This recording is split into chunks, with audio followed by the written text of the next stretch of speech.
Contemplar l'Evangeli d'avui. Dia litúrgic. Solemnitat de Pentecosta.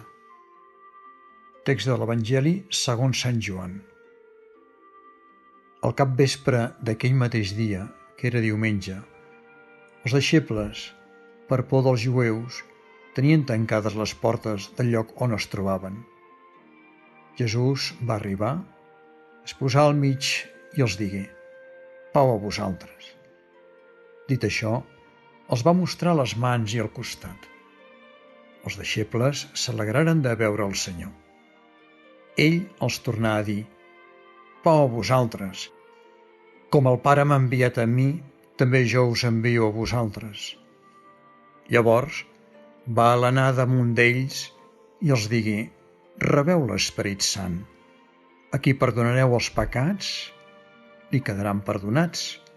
A qui no els perdoneu, li quedaran sense perdó». Comentari per Monsenyor José Ángel Saiz Meneses, arquebisbe de Sevilla. Rebeu l'Esperit Sant. Avui, en el dia de Pentecosta, es realitza el compliment de la promesa que Crist havia fet als apòstols. La tarda del dia de Pasqua alenà damunt d'ells i els digué: «Rebeu l'Esperit Sant». La vinguda de l'Esperit Sant, el dia de Pentecosta, renova i porta a plenitud aquest do d'un mode solemne i amb manifestacions externes. Així culmina el misteri pasqual. L'esperit que Jesús comunica crea en el deixeble una nova condició humana i produeix unitat. Quan l'orgull de l'home el mena a desafiar Déu construint la Torre de Babel, Déu confon llurs llengües i no es poden entendre. A Pentecosta succeeix el contrari. Per gràcia de l'Esperit Sant, els apòstols són entesos per persones de les més diverses procedències i llengües. L'Esperit Sant és el mestre interior que guia el deixeble envers la veritat, que el mou a obrar el bé, que el consola en el dolor, que el transforma interiorment, tot donant-li una força, una capacitat noves. El primer dia de Pentecosta de l'era cristiana, els apòstols eren reunits en companyonia de Maria i eren en oració.